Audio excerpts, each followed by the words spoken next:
So you've interviewed some of the biggest celebrities, Dwayne Johnson, Margot Robbie, Sydney Sweeney. What have you noticed about these celebrities? The biggest thing I've noticed about these celebrities is that they're normal people. So how is TikTok Shop on there? Are you just on there for hours and you have a product, you sell it to the audience? My thing is don't stay on the stream for 6 hours if you haven't made a sale. If you don't make a sale by 30 minutes, get off. And how do you choose your products? I choose things that I like. Okay. I choose things that I think.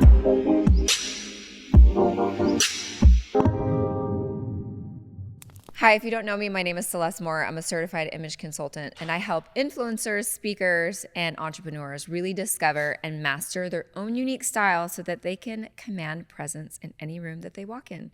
Today, I'm very fortunate and blessed to have my guest Garin Flowers on the show.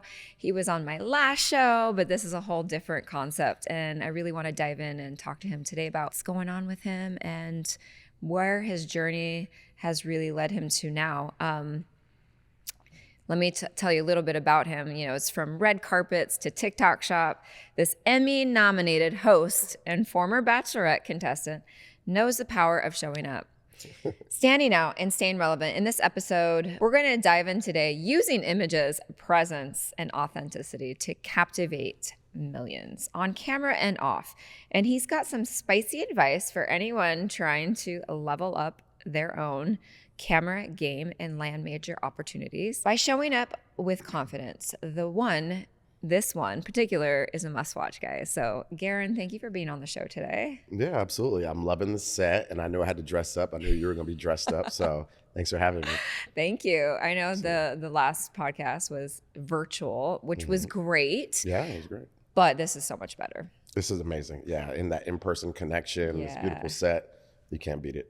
So now you are a pro at interviewing. So I have to be a little bit honest. On the last show, I was so nervous because not only were you an adjunct professor at USC, and I think that for English of all things, and that really made me, not that I'm not educated, but there's so many things I think in today's world that we say that's probably not correct because you were doing these little blips every day on your socials of errors. Grammar errors. Grammar errors. And I was like, oh my God, I have to make sure I'm sounding perfect today. Yeah. But anyways, I just thought that was a little funny. So you've interviewed some of the biggest celebrities. Dwayne Johnson, Margot Robbie, Sydney Sweeney. What have you noticed about these celebrities and how they show up and how important their image is in really commanding attention in those moments? The biggest thing I've noticed about these celebrities is that they're normal people. Celebrities can feel like they're these not celestial, that's not the right word. Celebrities can feel like they're better than us, right? There's something about them. They were born a certain way, or they have a certain talent, or whatever it may be, but they're just normal people. And when you meet them, it's wow, this person is a human being that is just doing big things because they're consistent, or because they work hard, or because they whatever, And so that's the most common thing, is that they're consistent. Okay. And then every now and then you meet a celebrity and you're like, you're not normal. Like The Rock. He's not a normal person. He's 6'7", absolutely jacked. When you see his workout routine and his life routine, it's you're not a normal human being.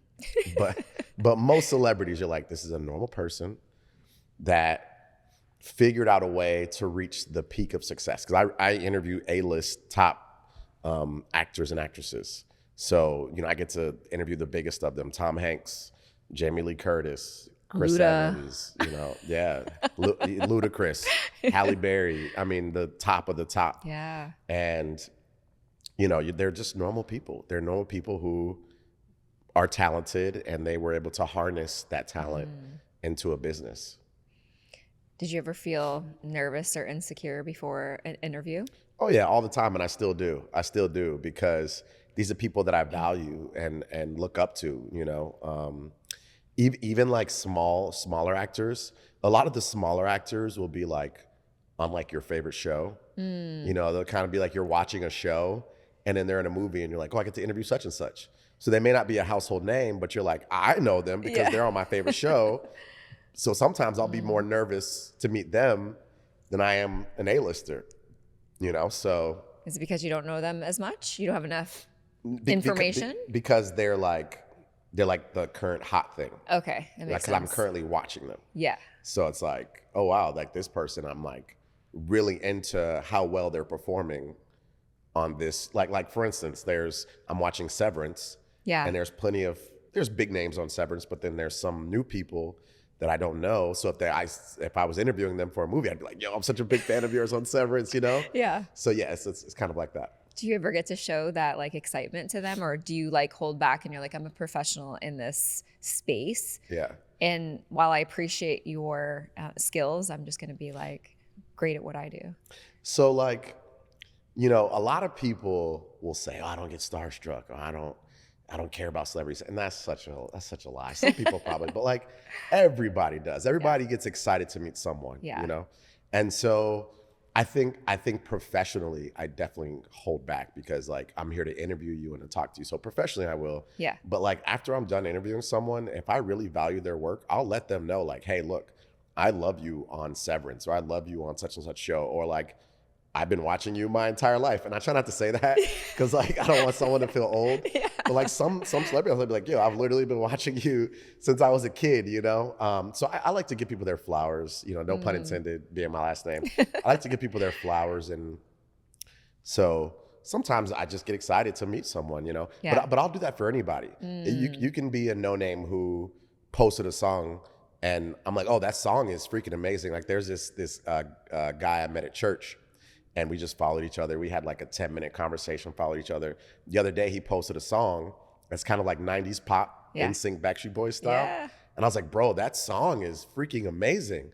And then I reshared it on my Instagram story, and I just like gave him his flowers, and I was super excited. So I could do that for somebody who's a celebrity or someone who's just like, I just met a random person on the street. No, I like that.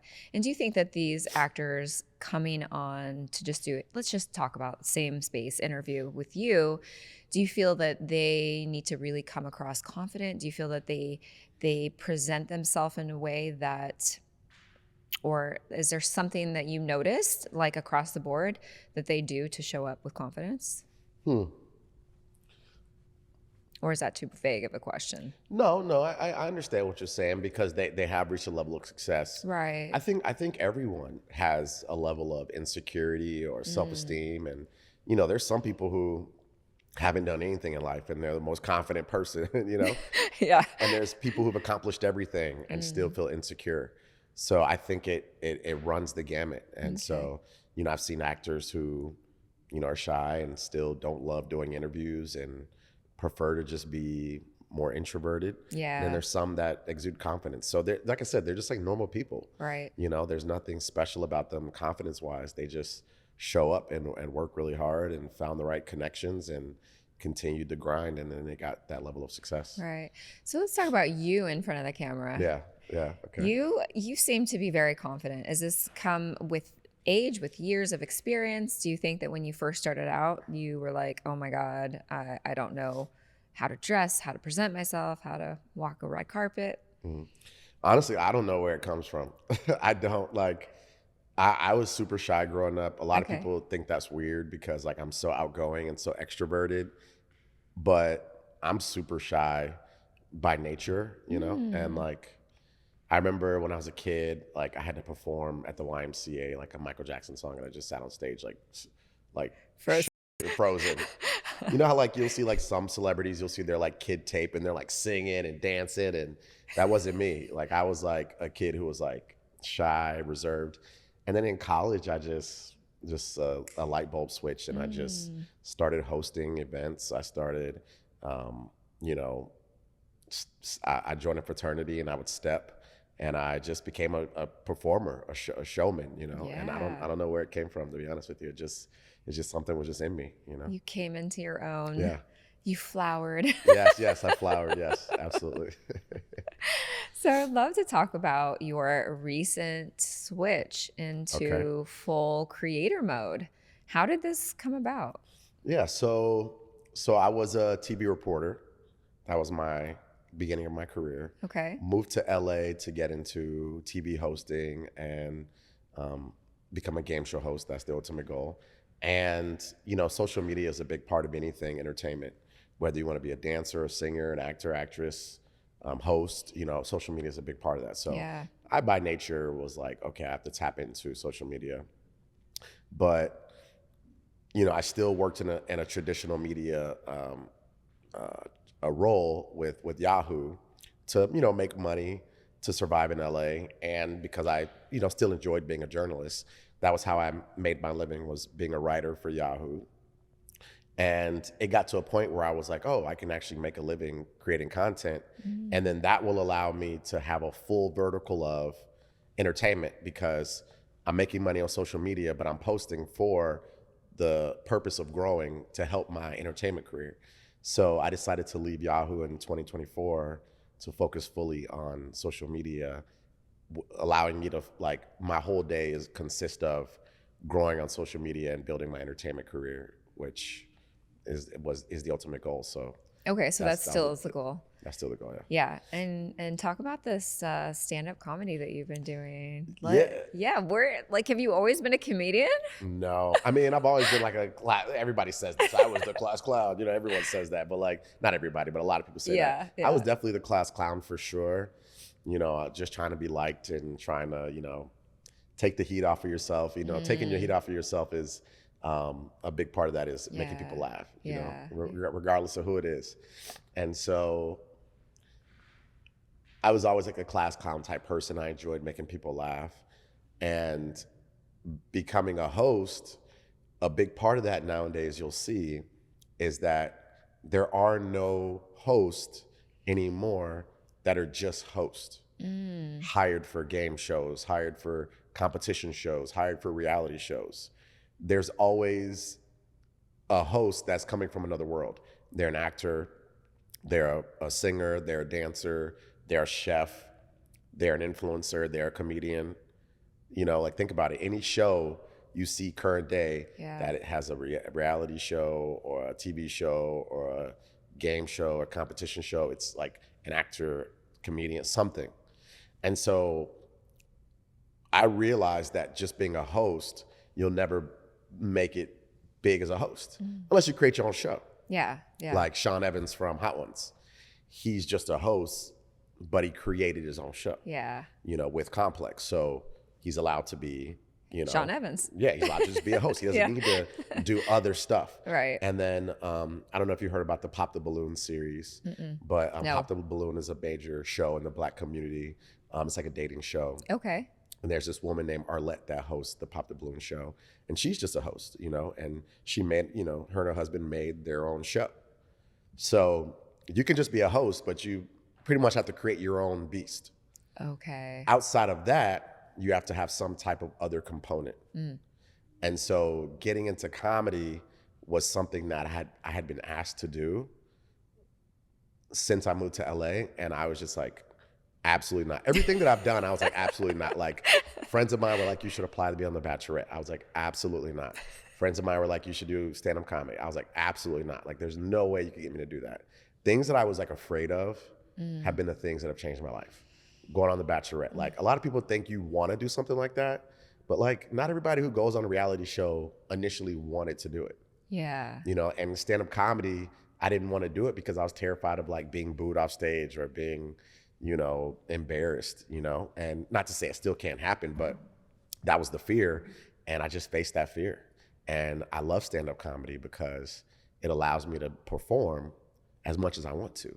In LA, there's a place to perform comedy every night, Monday through Sunday, multiple places.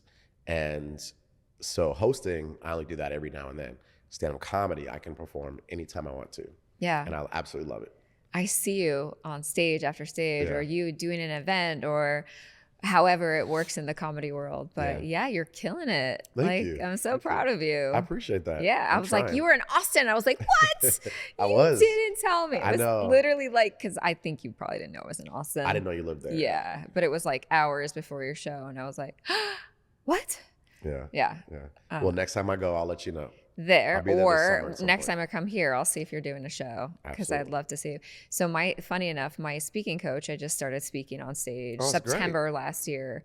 So I have a really big. Is that Jen Gottlieb or someone else? So Jen Gottlieb is not speaking coach. Okay. I was in her mastermind. Okay. Yeah. Cool. So that was, but this guy, he also just started doing stand-up comedy to push himself to be a better speaker, because it really does, like, you got to think on the fly. You got to really craft and create these, skits, if you will. So I can see how it can really develop your speaking skills.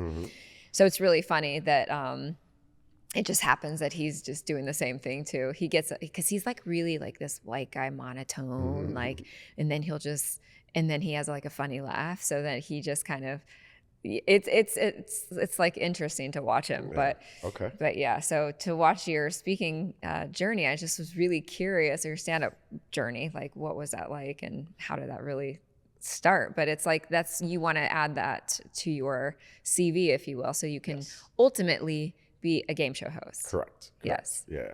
And how's that going? It's going well. It's going well. I have several hosting jobs. There's a million different hosting jobs. Okay. Not a million different, but there's a lot of different hosting jobs. And so I do have a couple hosting gigs that I do, nothing game show related. But I don't have anything yet that I'm hosting game show related, but I'm getting there. I'm networking, working my way up. I'm going to start my own like comedy dating show. Okay. Because I'd love to host any kind of show, not just a game show, right? Yeah. And so I'm going to start my own comedy dating show because, like I said, creating your own thing is the best way to become a successful host, is to start your own show. So hopefully that'll do well. Yes, I think a lot of people, especially in the entrepreneur world, like, oh, they're waiting for an event for them to speak at, or they're waiting for, but when you create your own, right? Like, there you go. There it is. Yeah. Why wait?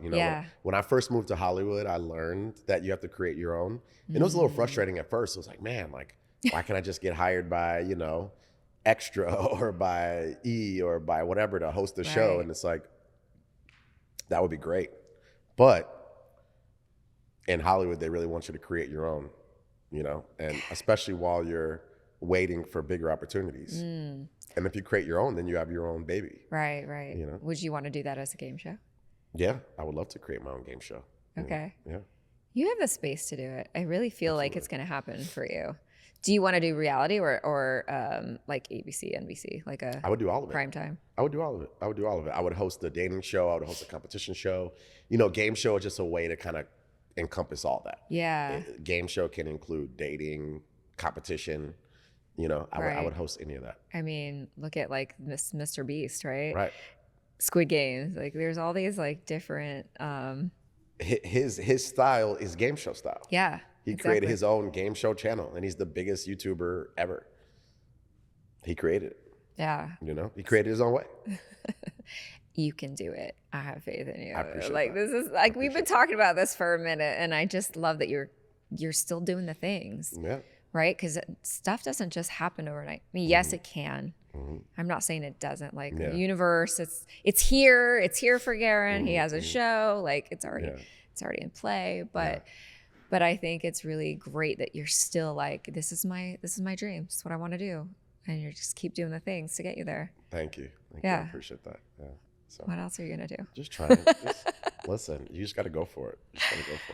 So how is like TikTok Shop like on there? Are you just on there for hours and you have a product and you're just you sell it to the audience? Yeah. Do you know the premise of TikTok Shop? A little bit. That's all I know. Put it that way. So TikTok infuses entertainment with shopping. Oh, okay. There you go. That's it. That's literally what it is. Entertainment, QVC. You know.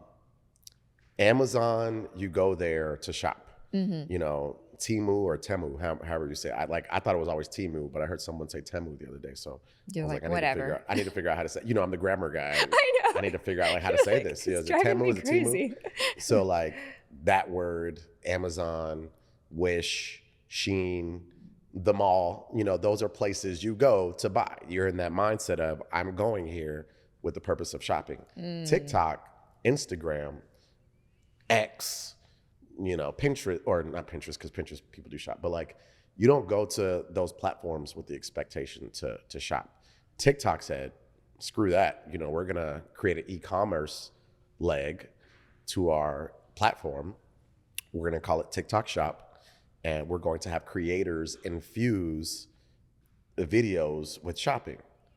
And at first, I was very anti-TikTok shop, very anti-TikTok shop. When I first noticed it, I was like, what is this crap? I was like, what is this crap? Like, this is crap. They're literally forcing shopping upon me. I was so pissed.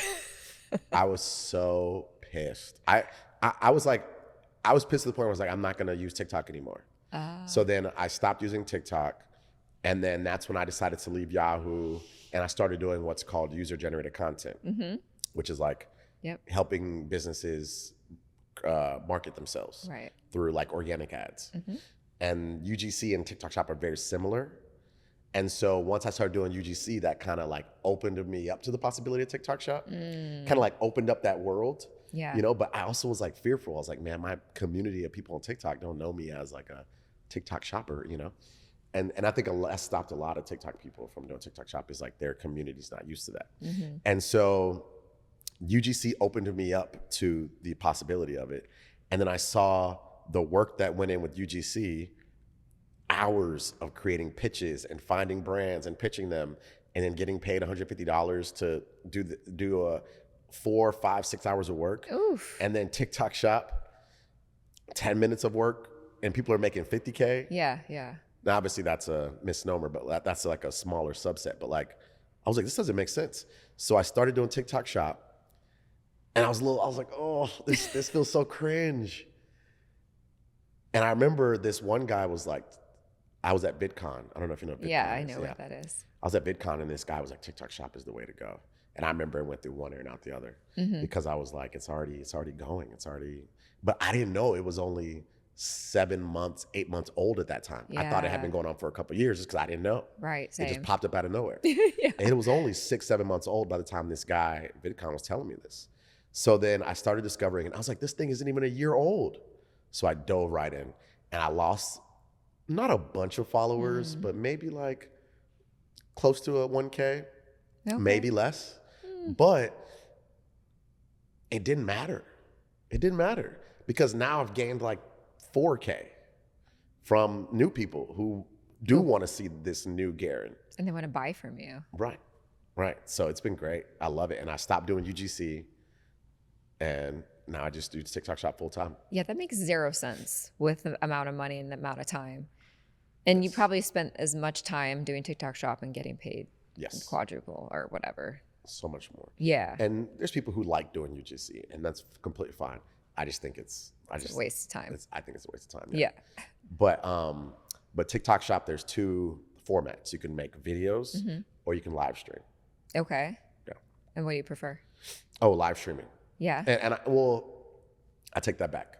I would prefer videos because you make one video and you can make, if I could make $500, $1,000, $20,000, $30,000. There's people who are making anywhere from $10 to $60,000 from one video. Damn. If I could make 10K from one video, I would prefer that. So I take that back. I would prefer videos, but my videos don't perform that well yet.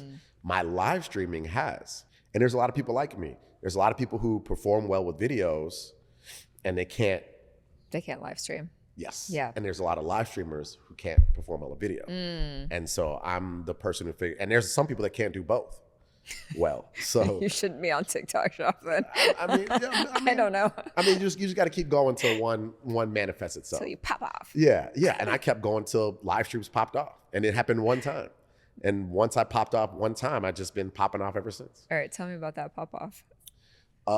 So I was live streaming one day, and I expected to go on for an hour, and because I had a date.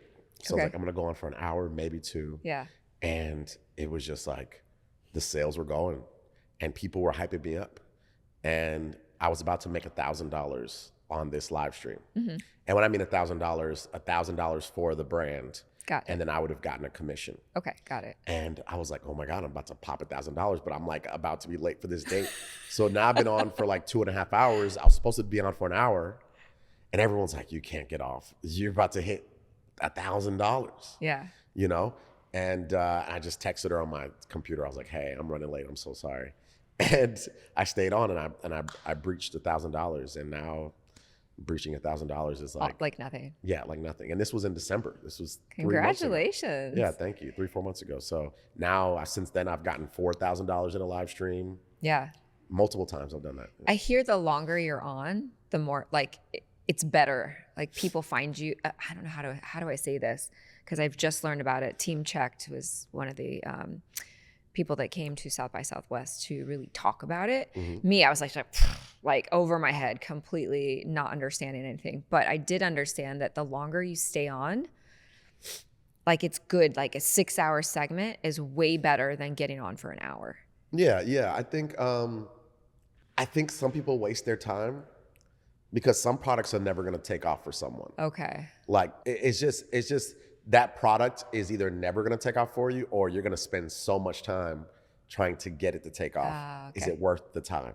Got it. You know? And so my thing is like, don't stay on stream for 6 hours if you haven't made a sale. Oh yeah. Yeah, there's so many people who are like, oh, I stayed on live stream for 2 hours and didn't make a sale. I'm like, no, if you don't make a sale by 30 minutes, get off. That's a good Yeah, little 30 tip. minutes. TikTok would be like, okay, this person put in 30 minutes. Okay, cool. Or an hour, no more than an hour if you're not making any sales. Yeah. You know, I would go on for anywhere between 30 minutes and an hour. And if I didn't make a sale, I'm getting off. And then one day I noticed that I was making sales. So then I stayed on. Now, if you've been on for 4 hours and there was an hour where you didn't make any sales, that makes sense though. If the first hour you were. Okay. Then the second hour you weren't. So then maybe the third hour you will. Okay. But it's like you should be seeing sales early. Okay. Then you should stay on. If you're not seeing sales at all, don't stay on for 2 hours, 3 hours, 4 hours, you know? Yeah, that makes sense. Because being on for 6 hours is not going to help you if people aren't interested. Right. You know, So, it's just like a brick and mortar store. Right. Just because you stayed open for 24 hours, does that mean people are going to come in and shop because you stayed open for 24 hours? Yeah. It is the product too. But you get to like really put your personality into selling these products. And how do you choose your products? That's a great question. So I choose things that I like. Okay. I choose things that I think will perform well. And I choose things that are fun. Like I can't sell supplements. Supplements just are boring. It's just a capsule. But some people don't mind it. Some people, supplements is one of the biggest ways to make money on TikTok Shop. Oh, interesting. That's one of the most lucrative things. But for me, it's just not fun. So I choose things that I like. I choose things that are fun. And I choose things that I think will do well. So like I promote men's hair clippers. Those are fun. I'm promoting like a portable TV tablet. I love that. You know, I'm promoting like this like eye smoother thing. Okay. So yeah. So do you just get like a list of products that you want to sell for other companies? Brands will pitch you. Brands will pitch you. You'll see other creators making videos. You're like, oh, that's a cool product. Yeah. And just things that pop in your head as well. Like, Okay. oh, I need some new pants. Let me look at pants. And you're like, oh, let me sell those. Ah, Yeah. I like that. Yeah. That's kind of like really cool. You can find anything. And like there's so many creators like myself who like get free stuff because you're like, I'm gonna get this free stuff, I'm gonna promote it. And It's like win-win. Yeah, it's a win-win. Yeah. So do you think it's too late for someone to jump into TikTok and make a lot of money? Because how long has it been around now? Like a year and a half? It's been around like a year and a half now. Okay. Yeah. And what are your thoughts on that? It's not too late at all. It's not too late at all. A year and a half is very new. Yeah. A year and a half is very new. You know, when TikTok was a year and a half old, if everybody thought, oh, it's too late to grow on that platform, nobody'd be on TikTok, you know? Yeah, a year and a half is super young. I literally thought when I discovered TikTok Shop that it was like a year old or whatever. It was probably a month or two old at that point. Now, there was like a beta versions of TikTok Shop that I've heard have been around for like a couple years. Oh. And like a few creators getting able to use it, but like mass TikTok Shop being opened up to the masses, it was what? August or September of 2023. So it's not Yeah, even it's barely a year and a half. And so anyone can get on and make money from it and make a living from it and fairly quickly too. Okay. And I have a little, like, I'm going to talk to you guys, the audience here. I've heard that I think that if you're a really big name that people want to buy from you, right? Just because you have a reputation.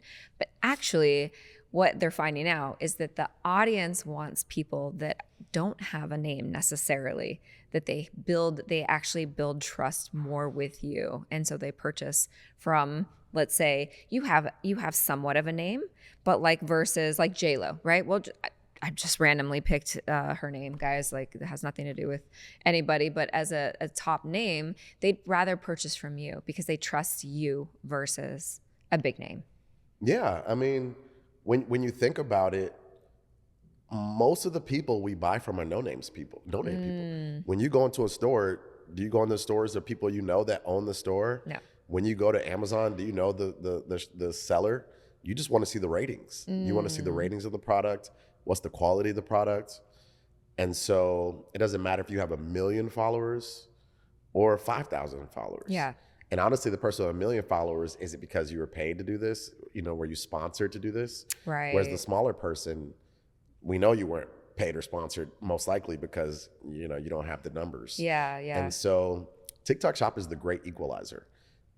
There are people with 5,000 followers, like the bare minimum you need to have to like be a full-time TikTok shopper. Okay. That make just as much money as someone that has 1 million followers that does TikTok Shop. Interesting. Yeah, TikTok Shop is the great equalizer. Okay. You can have 5,000 followers and make hundreds of thousands of dollars. It's insane. TikTok Shop is insane. Well, I keep getting asked to do this, and so it's like very interesting to me. Okay, so if someone is new to TikTok Shop, right, and they really want to develop this and do this as a business, can you give them 5 tips to starting TikTok Shop? Absolutely. So the first thing is knowing the rules. Okay. So the rules change all the time, but as of right now, as it stands, I believe you need 1,000 followers to become like a entry-level TikTok Shop creator. What's the word they use? They use like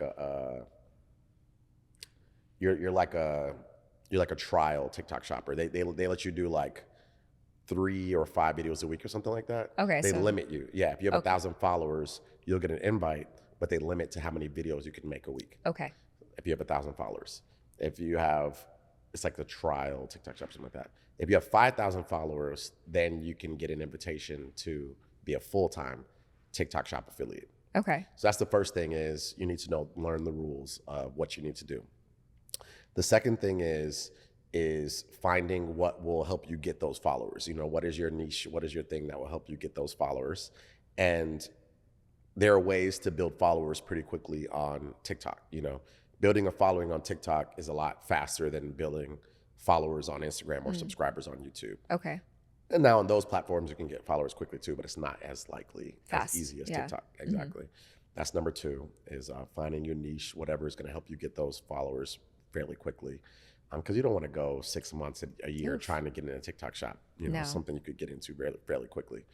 Number 3, I would say, is studying what works, studying other creators, studying products, studying kind of the culture. Yeah. That's with any platform: Pinterest, TikTok, YouTube, Lemonade, whatever it is. You got to study the culture and understand what does well, what performs well. So I would study other creators, study other products, all those good things. That's number 3.